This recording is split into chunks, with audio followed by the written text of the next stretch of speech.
Hello friends, जय माता दी। कैसे हैं आप सब दोस्तों। कार्तिक माह के शुक्ल पक्ष की नौमी तिथि आ गई है और आमला नौमी यानी महा अक्षय नौमी है और इसी को हम धात्री नौमी, आमला नौमी, कूष्मांडा नौमी, पेठा नौमी, सीताफल नौमी और जगदात्री नौमी के नाम से भी जानते हैं। स्कंद पुराण में कहा गया है कि अक्षय नौमी के दिन आमला पूजन जो भी स्त्री करती है अखंड सौभाग्य उसका जागता है और पेठा पूजन से घर में शांति, आयु और संतान की वृद्धि होती है। इस दिन भगवान विष्णु ने कुष्मांडक नामक दैत्य का वध किया था और आज के दिन ही श्री कृष्ण भगवान ने कंस का भी वध किया था। आज के दिन ही एक बार माता लक्ष्मी जब भ्रमण करने के लिए पृथ्वी लोक पर आई तो रास्ते में उन्हें भगवान विष्णु और शिव जी की पूजा एक साथ करने की इच्छा हुई। माता लक्ष्मी ने विचार किया कि एक साथ विष्णु भगवान और शिव जी की पूजा कैसे हो सकती है। तुलसी भगवान विष्णु को प्रिय होती है और बेलपत्र भगवान शिव को। तब माता लक्ष्मी को ख्याल आया कि तुलसी और बेल का गुण एक साथ आंवले के पेड़ में पाया जाता है। ऐसे में आंवले के वृक्ष को विष्णु भगवान और शिव जी का प्रतीक चिन्ह मानकर माता लक्ष्मी ने आंवले के वृक्ष की पूजा की। कहा जाता है कि इनकी पूजा से प्रसन्न होकर विष्णु भगवान और शिव जी प्रकट हुए और तब माता लक्ष्मी ने आंवले के वृक्ष के नीचे ही भोजन बनाकर विष्णु भगवान और भोलेनाथ को भोजन करवाया। इसके बाद स्वयं भोजन किया और जिस दिन माता लक्ष्मी ने शिव और विष्णु भगवान की संयुक्त पूजा की उस दिन कार्तिक माह के शुक्ल पक्ष की नौमी तिथि थी। तभी से कार्तिक शुक्ल की नौमी तिथि को आमला नौमी या अक्षय नौमी के रूप में जाना जाने लगा।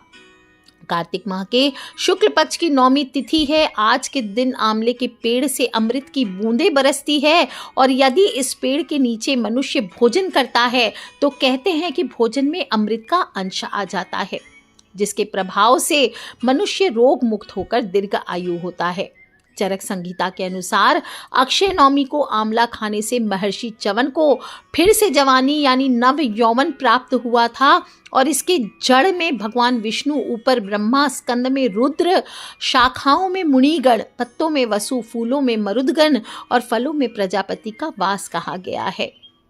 आज के दिन आंवले के पेड़ की पूजा करने से समस्त पाप नष्ट हो जाते हैं। धन, विवाह, संतान, दाम्पत्य जीवन से संबंधित जो भी समस्या है सब खत्म हो जाती है और माता लक्ष्मी को प्रसन्न करने के लिए सबसे उत्तम उपाय कहा गया है। कार्तिक माह के शुक्ल पक्ष की नौमी तिथि से लेकर पूर्णिमा तिथि तक भगवान विष्णु और शिव जी का दोनों का वास आंवले के पेड़ में ही कहा गया है। इस साल 2023 में 21 नवंबर को ये मनाई जा रही है और इस दिन जो भी आप करते हैं, चाहे वो दान पुण्य हो, पूजा अर्चना हो, भक्ति हो, सेवा हो, ये सभी कार्यों का आपको अक्षय फल प्राप्त होता है। आज के दिन से ही द्वापर का आरंभ हुआ था और भगवान श्री कृष्ण अपनी बाल लीलाओं को त्याग कर मथुरा को गए थे। इस बार आमला नौमी की तिथि प्रारंभ हो रही है 21 नवंबर को यानी मध्य रात्रि 3:16 से और समापन होगा 22 नवंबर की मध्य रात्रि को 1:08 पर। ऐसे में उदय तिथि को मानते हुए 21 नवंबर यानी मंगलवार हनुमान जी के वार के दिन ही आमला नौमी का हम सब पर्व मनाएंगे। शुभ मुहूर्त वैसे तो पूरे दिन शुभ है शाम के समय तक, लेकिन सुबह 6:48 से दोपहर को 12:07 तक सर्वश्रेष्ठ मुहूर्त है। आमला नौमी के दिन बहुत सारे शुभ योग बन रहे हैं। हालांकि पंचक रहेगा, फिर भी आमला नौमी के दिन शाम को 8:01 से अगले दिन सुबह 6:49 तक रवि योग और हर्षण योग भी बन रहा है। इस दिन सुबह जल्दी उठें, स्नान करें, सुंदर सुंदर वस्त्र पहने और रोज नियमित रूप की भांति सूर्य देवता को 1 लोटा जल अर्पित करें। दक्षिण मुखी होकर अपने पितृ के निमित्त जल अर्पित करें और सबसे पहले रोज की पूजा कंप्लीट करने के बाद किसी आंवले के वृक्ष के पास जाएं। घर में अगर आंवले का वृक्ष हो तो अच्छी बात, नहीं तो गमले में चाहे तो आप आंवले का पौधा लगा सकते हैं या डंडी लगाकर उसकी पूजा करें। कुछ ना मिले तो सिर्फ थोड़े से आंवले रख लें, उसकी पूजा कर लें। आप चाहें तो किसी पवित्र धार्मिक स्थान, कोई आश्रम आदि के नीचे जाकर के भी पूजन कर सकते हैं। सबसे पहले जब आप आंवले के वृक्ष के नीचे पहुंचे तो अच्छे से झाड़ू मारकर सफाई करें। फिर पूरब मुखी होकर के परिवार सहित बैठना चाहिए। भोग के लिए। आज के दिन वहीं रसोई बनानी चाहिए। विशेष रूप से आज के दिन कद्दू की सब्जी, आलू कद्दू मिलाकर सब्जी बनाई जाती है, आंवले का मुरब्बा आदि बनाया जाता है, पूरियां बनाई जाती है, खीर बना सकते हैं और पूजन आप चाहें तो स्वयं कर सकते हैं या फिर आप किसी पंडित जी के द्वारा भी करा सकते हैं। सबसे पहले आपको जल अर्पित करना चाहिए और इसके बाद दूध की पतली धार चढ़ाते हुए आपको पितृ के निमित्त तर्पण करना चाहिए। ओम धात्रेय नमः, ओम धात्रेय नमः, ओम धात्रेय नमः, इस प्रकार से आप बोलते हुए तर्पण कीजिए।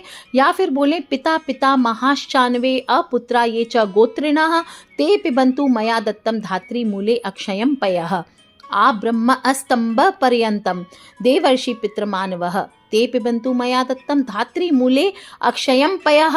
जो लोग संस्कृत में बोल सकते संस्कृत में बोले, नहीं तो बोलें हिंदी में। एक ही कुल के पिता और दादा तथा जिनके कोई पुत्र ना हो, जो अक्षय दूध मैंने उन्हें आंवला माता की जड़ में पिलाया है उसे वे पी लें। ब्रह्मा के स्तंभ से लेकर देवताओं, ऋषियों, पूर्वजों और मनुष्यों के स्तंभ तक जो अक्षय दूध मैंने उन्हें आंवला माता की जड़ में पिलाया है उसे वे पी लें।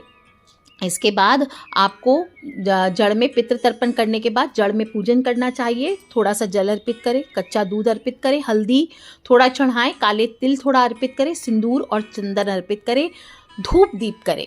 इस दिन विशेष दीपक बनाया जाता है। आज के दिन जो भी ज्योतिष उपाय करेंगे उसके अक्षय आपको उसका फल प्राप्त होगा। कभी किसी चीज़ की कमी नहीं होगी, सभी संकट दूर होते हैं। जीवन में अगर बहुत सारी समस्याओं से आप जूझ रहे हैं तो अपने विशेष उपाय बताती हूँ, उसको ज़रूर करें, मनोकामना बोलते हुए कीजिए। क्या करना है, थोड़ा सा आंवले का सूखा चूरन या तो बाजार से ले सकते हैं या पीस लीजिए। चूरन बिना नमक वाला हो, नमक वाला चूरन नहीं लेना है। चूर्ण मतलब उसका पाउडर आपको लेना है और थोड़ी सी हल्दी उसमें मिक्स कर देनी है। फिर दोनों चीज़ों को रुई की बाती में लपेट करके आपको तैयार करना है। या फिर सबसे बेस्ट है छोटा सा कॉटन का कपड़ा ले लीजिए, जो सूती कपड़ा होता है सफ़ेद, उसके बीच में आप इस आंवले के चूर्ण को डाल करके, आंवला और हल्दी का चूर्ण मिक्स करके उसकी पतली सी बाती जैसी बना लीजिए और उसे घी के साथ आपको जलाना चाहिए। कोशिश करें 9 दीपक जलाने हो तो 9 बातियां तैयार करें, नहीं तो एक ही बाती आप कर सकते हैं या एक ही दीपक में 9 बाती आप जला सकते हैं।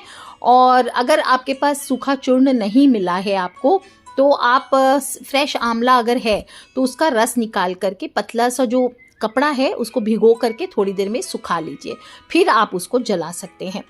कुछ लोग तो कहते हैं कि साबुत आंवला ही जला दीजिए डाल के दीपक में। ऐसा नहीं किया जाता है, क्योंकि गलती से अगर पानी की वजह से उसमें जल का अंश होता है, दीपक बुझ जाएगा तो फिर बेकार मन में अपशगुन का भाव होता है। इसलिए कभी भी गलती से पूरा आंवला जला करके नहीं डालना चाहिए और इसमें कोई सिक्के आदि भी नहीं डाले जाते हैं। सिर्फ घी या तिल का तेल आप डाल करके, थोड़ी सी 1 चुटकी हल्दी आप चाहे तो डाल सकते हैं और ब्रह्मा विष्णु महेश, और मंगलवारी आंवला नवमी है तो हनुमान जी का नाम लेकर के आप दीप को प्रज्वलित कर सकते हैं। अगर आपको लगता है आपने पिछले जन्म में बहुत पाप किए हैं पिछले टाइम में और उसके लिए पाप नाश के लिए करना चाहते हैं, तो थोड़े से काले तिल दीपक में आप डाल सकते हैं या फिर ऐसे ही 1 पिंच आंवले का चूर्ण आप दीपक में डाल सकते हैं। प्रज्वलित करने के बाद बोले ओम धात्रेय नमः, ओम नमः शिवाय, ओम नमो भगवते वासुदेवाय, ओम हंग हनुमते नमः, जो भी मंत्र का आप जप करना चाहें। या फिर बोले ओम कृष्णाय वासुदेवाय हरे परमात्मने प्रणत क्लेश नाशाय गोविंदाय नमो नमः। इस प्रकार से बोलते हुए पूजन करें, धूप दीप करके आरती उतारें और इसके बाद खड़े हो जाइए सभी लोग परिवार सहित और कच्चा सूत या मौली हाथ में ले करके गीत या फिर गीत गाते हुए, मंत्र का जप करते हुए आपको 108 या 11 परिक्रमा करनी चाहिए। बोलना चाहिए यानी कानि च पापानि जन्म आंतर कृतानि च तानि सर्वाणि नश्यन्तु प्रदक्षिणे पदे पदे। इस प्रकार से बोलते हुए आपको परिक्रमा करनी चाहिए। इसके बाद हाथ जोड़कर प्रणाम करें, क्षमा प्रार्थना करें, श्रद्धानुसार दान कीजिए। ठंड का समय है तो थोड़े से ऊनी वस्त्र कंबल दान कीजिए।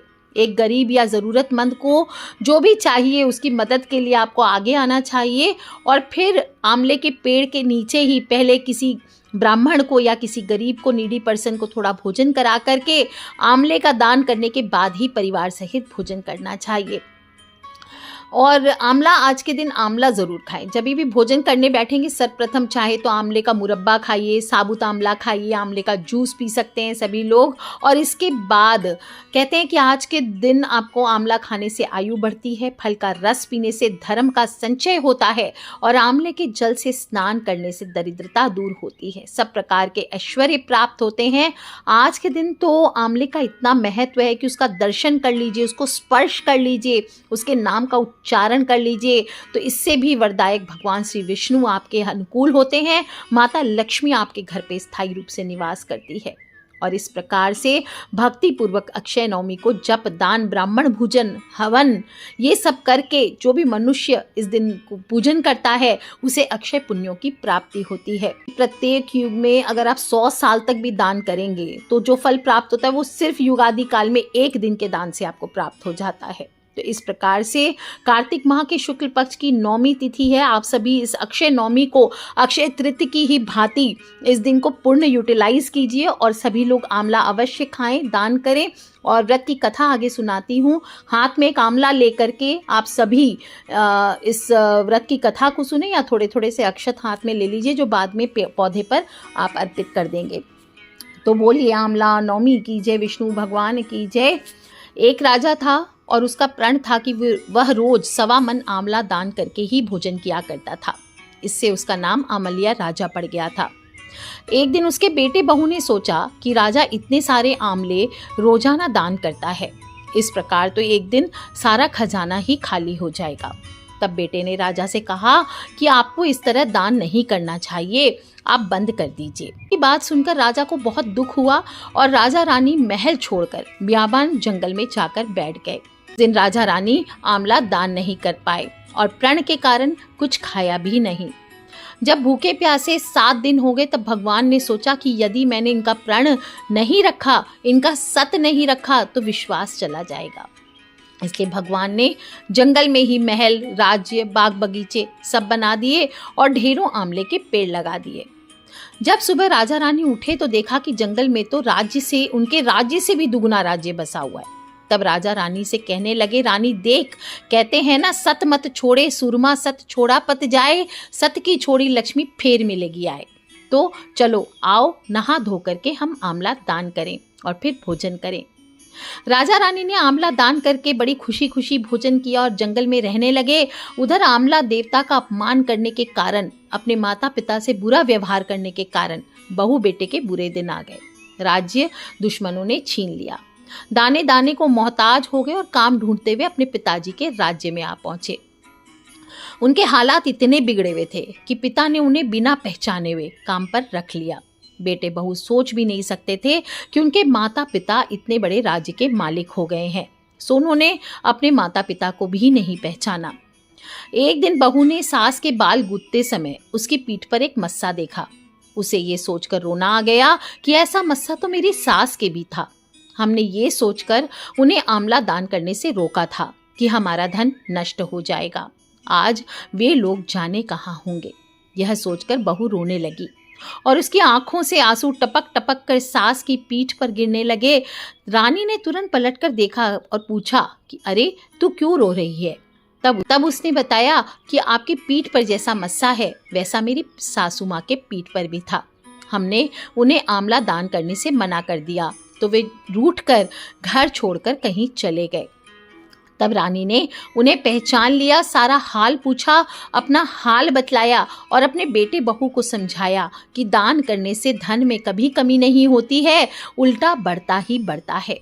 तो आप सभी, अक्षय पुण्य की तिथि है, इस दिन दान अवश्य करें, अपनी श्रद्धा अनुसार दान करें और अपने फ्रेंड्स, फैमिली, मम्मी पापा, भाई बहन, बच्चे सभी लोगों से आपको जो मैंने व्रत की कथा सुनाई है बड़ा ही मातम्य है। इस कथा को सुनने सुनाने का तो स्वयं भी सुने और सभी परिवार वाले, अपने मम्मी पापा, भाई बहन, बच्चे सभी लोगों से इसे अवश्य शेयर करें।